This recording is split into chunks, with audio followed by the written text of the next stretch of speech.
بس بھری ہوئی ہے. نماز کا وقت ہو گیا، پانی بھی نہیں ہے اور مٹی بھی نہیں ہے. پانی بھی یا مٹی بھی نہیں ہے، آپ کو وضو بنانے کی ضرورت نہیں، تیمم بنانے کی ضرورت نہیں. نماز کا ٹائم ہو گیا، آپ اسی حالت میں کھڑے ہو کر کے اشارہ کے ساتھ آپ نیت باندھ لیں. اشارہ کے ساتھ ہی آپ کو نماز پڑھنی پڑے گی. نماز کسی حالت میں معاف نہیں ہے. اگر یہ کیفیت پیدا ہو جائے تو آج ہماری نماز نہیں چھوٹے گی، آج ہماری نماز قضا نہیں ہوگی.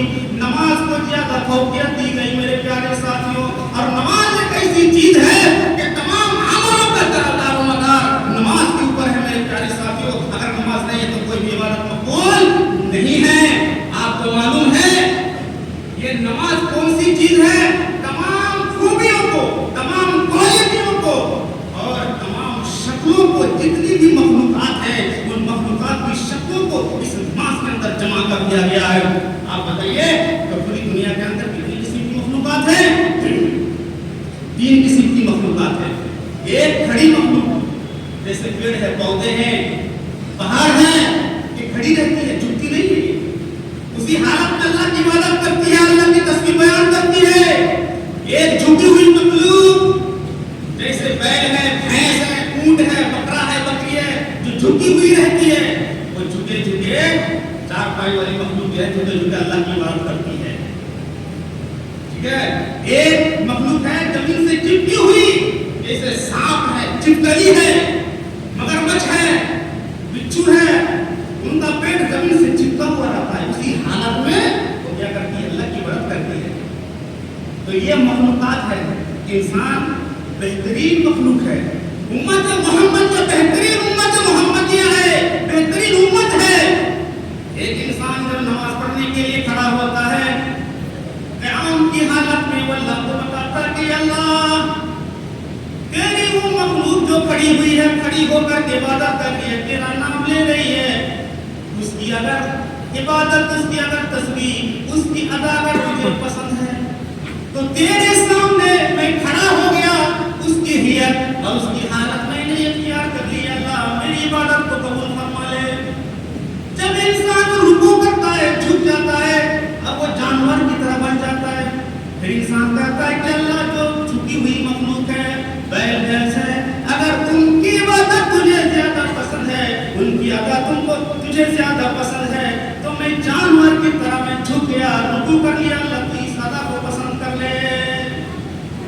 جب انسان سجدے کے اندر چلا جاتا ہے تو ایک انسان کہتا ہے کہ اللہ جو تیری مخلوق زمین سے چپکی ہوئی ہے، اب اسی حالت میں تیری تسبیحات بیان کرتی ہے، اگر وہ ادا تجھے پسند ہے یا اللہ تو میں تیرے لیے سجدے میں چلا گیا، اپنے سینے کو، اپنے پیٹھ کو زمین سے قریب کر دیا، اس ادا کو پسند کر لے. ان تمام مجموعوں کو اللہ تبارک و تعالیٰ نے نماز کے اندر جمع فرما دیا ہے. اسی طریقے پر میرے پیارے ساتھیوں بہت ساری نمازیں ہیں جو 4 رکعت والی بھی ہم نماز پڑھتے ہیں، 2 رکعت والی بھی نماز پڑھتے ہیں، 3 رکعت والی بھی نماز پڑھتے ہیں. ان نمازوں کے اندر کیا ہوتا ہے؟ کسی نبی پر 2 رکعت کی نماز فرض تھی، کسی نبی پر 4 رکعت کی نماز فرض تھی، کسی نبی پر 3 رکعت کی نماز فرض تھی. ان تمام چیزوں کو امت محمدیہ کے اندر جمع کر دیا گیا ہے کہ اگر ان کی نمازیں اللہ کو زیادہ پسند تھی تو ان تمام نمازوں کو ہم اکٹھے کرنے والے ہیں. میرے پیارے ساتھیوں، پہلے جب نماز ہوتی تھی نا، شروع میں صحابہ کرام رضوان اللہ تعالیٰ علیہم اجمعین، دیکھیے نماز کی اہمیت. رمضان المبارک کا مہینہ ہے، اب روزہ رکھنے کی تاریخ کی ہم نماز ہے تو یہ رمضان المبارک کا مہینہ غلط ہے. میرے پیارے ساتھیوں، ان کا جو اجر و ثواب ہے وہ اجر و ثواب کبھی مرتب ہو سکتا ہے،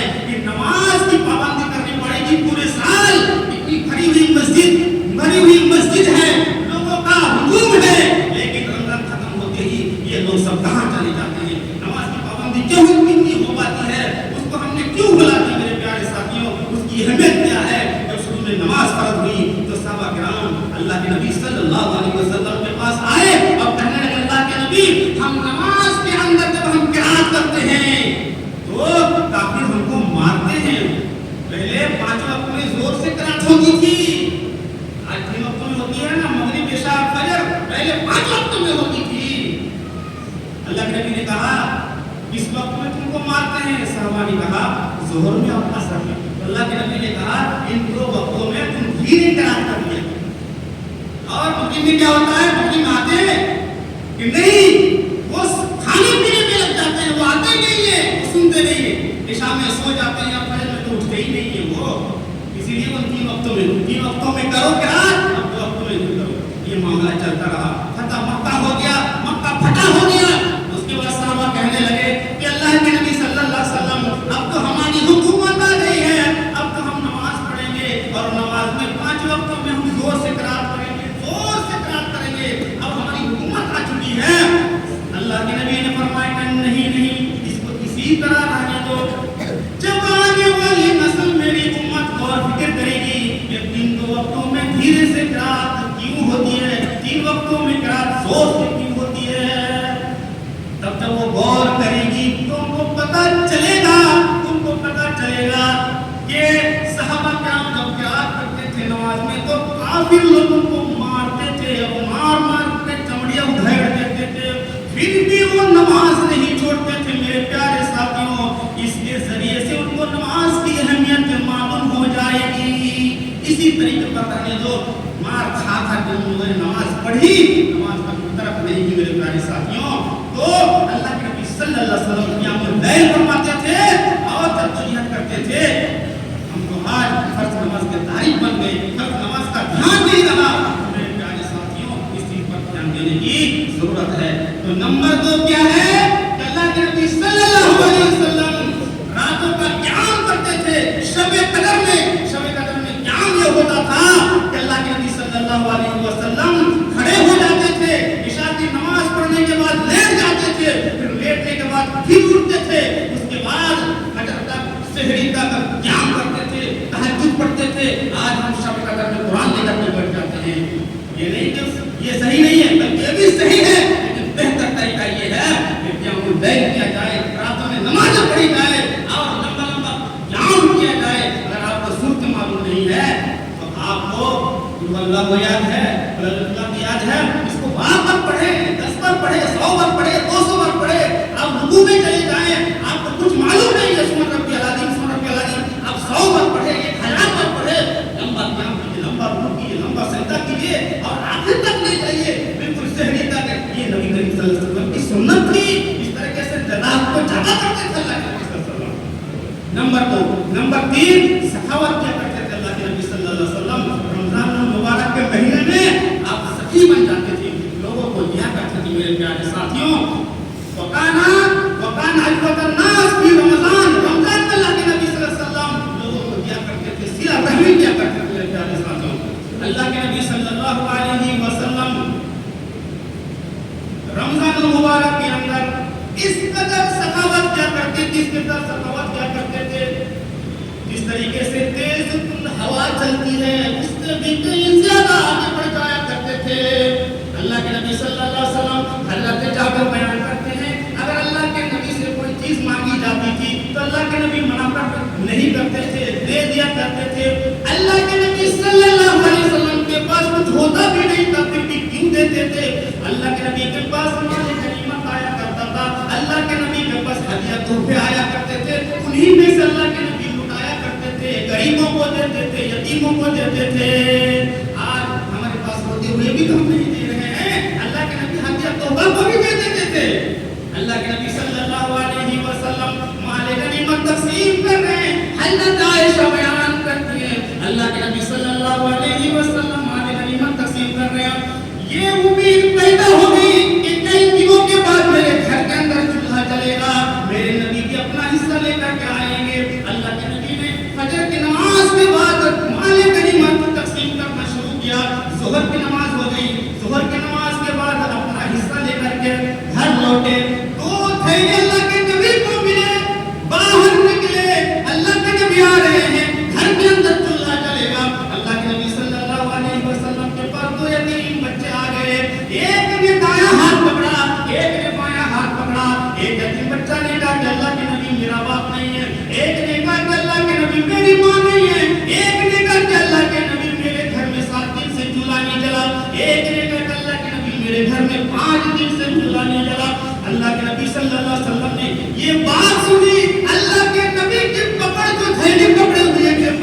ڈھیلی پڑ گئی اور اللہ کے نبی نے دونوں کو 2 تھیلے دے دیے اور دونوں جانے لگے تو یتیم بچے. اللہ کے نبی وہیں پر کھڑے رہے. جب وہ نظروں سے اوجھل ہو گیا اللہ کے نبی گھر لوٹے.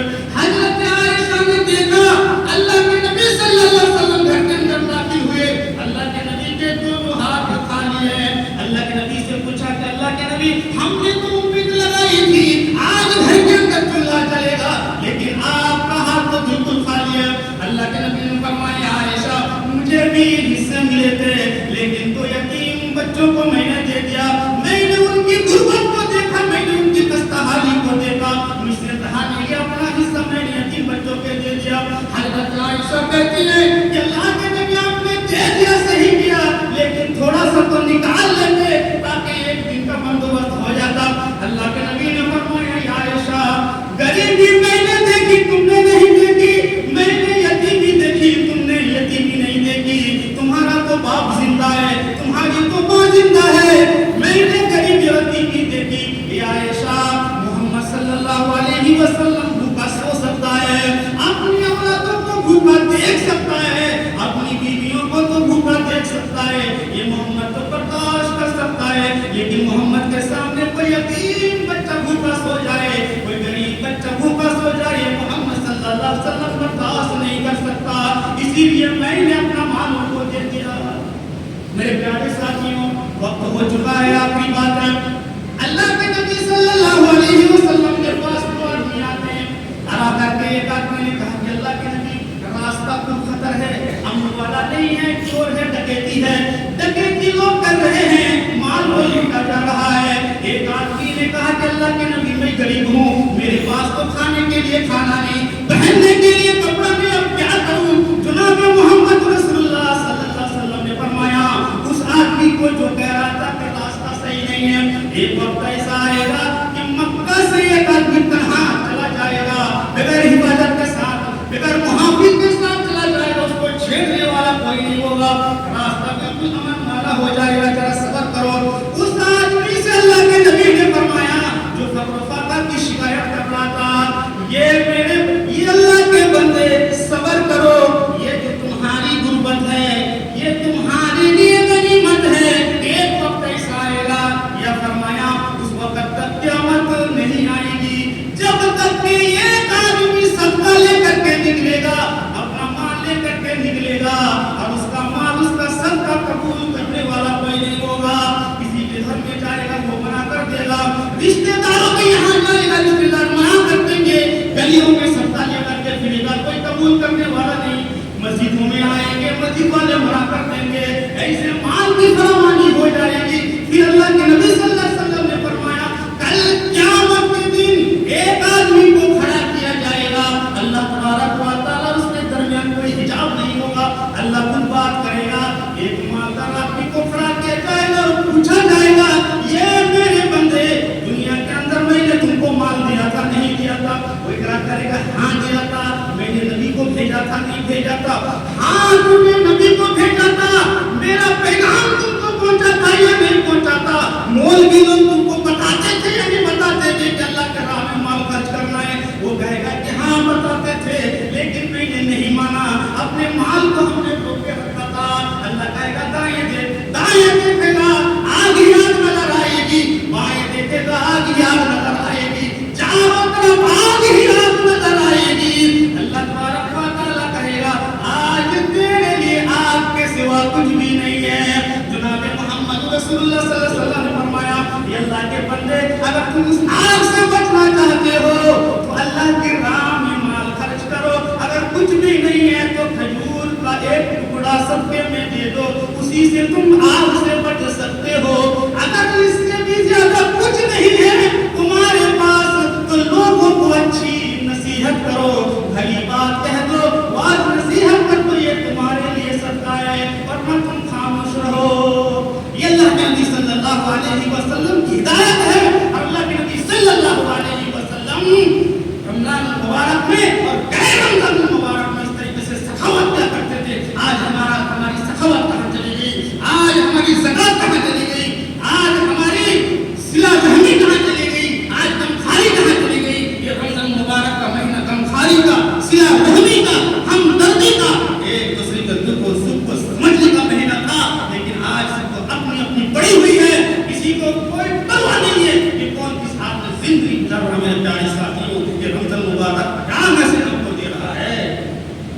اس عمل کو فالو کیجیے اللہ کے نبی صلی اللہ علیہ وسلم. آخری بات اللہ کے نبی صلی اللہ علیہ وسلم آخری عشر میں اعتکاف فرمایا کرتے تھے, 10 دن کا اعتکاف فرمایا کرتے تھے. اس کی فضیلت یہ بیان کی گئی کہ اللہ کی رضا کے لیے اگر کسی نے 10 دن کا اعتکاف کیا تو 2 حج اور 2 عمرے کا ثواب اس کو دیا جائے گا. 2 حج 2 عمرے کا ثواب اس کو دیا جائے گا. لیکن آج معاملہ یہ ہے اعتکاف والوں کا, ہم دیکھ رہے ہیں کہ اعتکاف میں بیٹھتے تو ہیں لیکن اکثر وقت باہر گھومتے رہتے ہیں, باہر آن کے قرآن کریم کی تلاوت کرتے ہیں, لوگوں سے باتیں کرتے ہیں, دوست احباب سے باتیں کرتے ہیں, مسئلہ مسائل کے باہر بیٹھے رہتے ہیں. اور ہمارا نوجوان تو غائب ہو گیا, ہمارے بزرگ تو غائب ہو گئے, آج بچے لوگ اعتکاف میں بیٹھے ہوئے ہیں. میرے پیارے ساتھیوں, یہ بزرگوں, یہ نوجوانوں, تم بھی اعتکاف کرو. اور اعتکاف کا مطلب یہ ہوتا ہے کہ دنیا سے بالکل الگ ہو کر کے, گوشہ نصیحت اختیار کر کے صرف نہانے اور پخانہ پیشاب کے علاوہ باہر نہ نکلا جائے, نماز کے علاوہ باہر نہ نکلا جائے, اسی میں منہمک ہو کر کے شب قدر کی جستجو میں اعتکاف کریں. وہی اعتکاف اللہ تبارک و تعالیٰ کے یہاں معتبر ہے, قابل قبول ہے. نبی کریم صلی اللہ علیہ وسلم کے 4 عمل, تلاوت قرآن اور سخاوت اور شب قدر کی جستجو کی تلاش, اس کی شب بیداری اور اعتکاف کرنا, یہ 4 عمل ایسے ہیں.